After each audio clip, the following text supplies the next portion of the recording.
Good morning, Algebra 1. I hope that we're having a great start to our day. I think we should probably just jump right into the math today. So today we're going to be talking about how do we solve compound inequalities and what even are compound inequalities. Okay? So without further ado, let's get to the video. Today, we're going to be talking about solving compound inequalities. And at the end of the video, I hope that you're able to solve compound inequalities containing the word and also solve compound inequalities containing the word or. So let's go to our key concepts and vocabulary. A compound inequality are two inequalities joined with the word and or the word or. It's super important to know what the difference is. And means that a solution makes both inequalities true, or means that a solution makes either inequality true. And this is kind of what you're going to see as well, especially with some other assignments.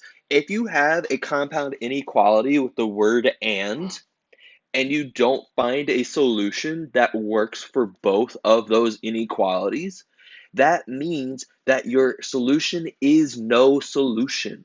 Okay? You are almost always going to have a solution for a compound inequality with the word or. So, let's do a couple of examples here.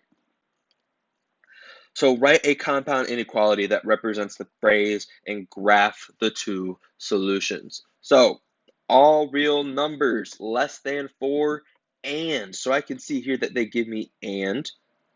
So, all real numbers less than 4. So, I'm going to say that's x. Whoops, I need to use my pen for that. X less than 4 and greater than x is greater than negative 2. So when I look and try to draw this on a number line here, so I'm going to have, this is 4, this is going to be negative 2. I know that I have an open dot on both.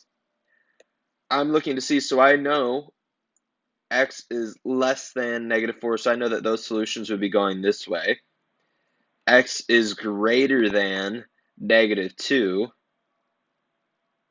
But when I try to find a solution here for this, it actually is just where those two solutions overlap. So that is how I would graph my solution to this inequality. Okay. And I'll even do one for the or. So all real numbers less than or equal to 1, or, don't want to forget the or, so all real numbers less than or equal to 1, or greater than or equal to 6.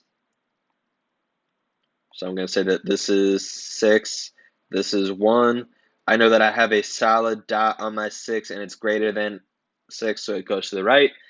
I also know that I have a solid dot on 1 and x is less than or equal to 1, so it goes to the left. And that is how I would graph that solution as well. I've got a couple more examples for us here. So I'm going to do options A and C as well as A in our final example. So let me zoom in here. Not that far though.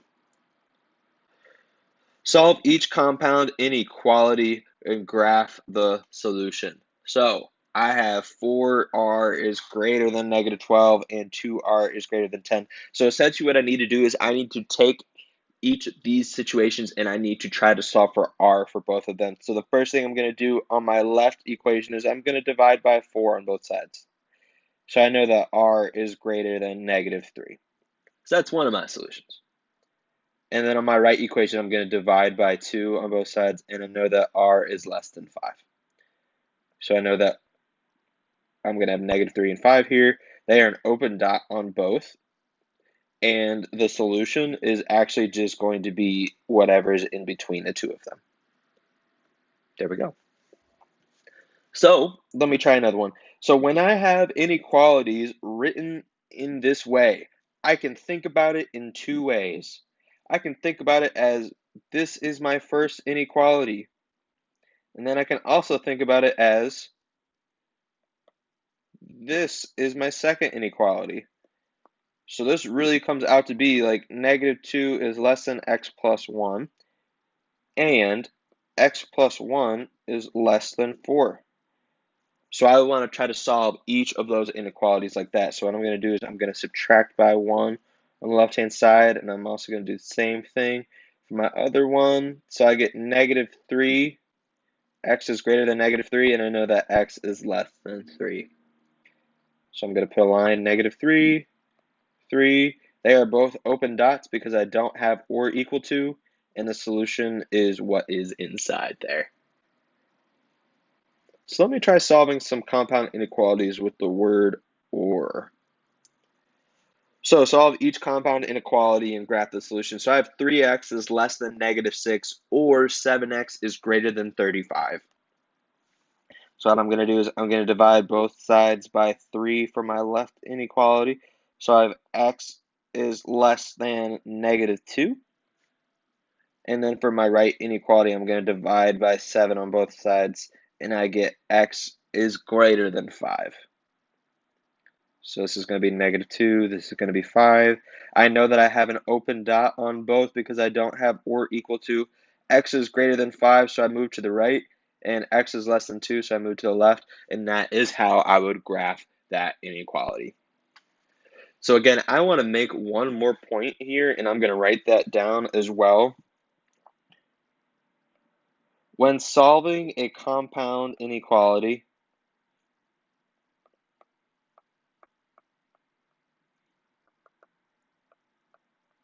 with the word and,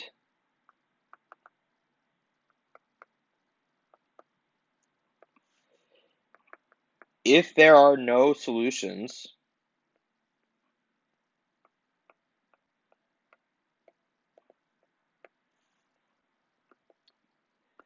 that satisfy both inequalities,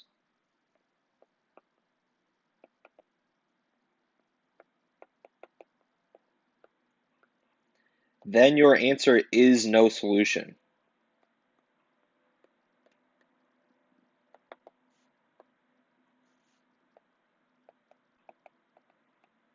It's super important that we know that, okay? For example, if I were to have x plus 1 is greater than 5 and x plus 1 is less than 4. Let me zoom this out here. So if I have x plus 1 is greater than 5 and x plus 1 is less than 4, so I'm going to try to solve for both. So minus 1, minus 1. So I get x is greater than 4 and x is less than 3. So let's put that on my number line here. So I have, it's a little bit unrealistic, 3 and 4. So I have an open dot at 3 that moves to the left, and I have an open dot at 4 that moves to the right. There is no intersection of their numbers. There are no answers in between. Running out of room.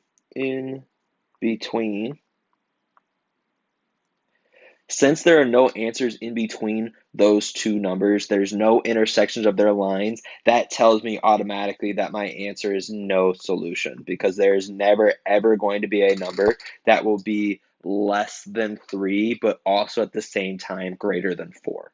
Okay, so that's what I'm talking about when you have a compound inequality with the word and an answer does not satisfy both inequalities. You will automatically get no solution. Okay, so if there are any other questions, please feel free to write a comment in the comment section below or message me on Schoology. Please like and subscribe. If you have any other questions, again, you know how to reach out to me. That is all that I have for today. So please have a great day, and I will see you next time.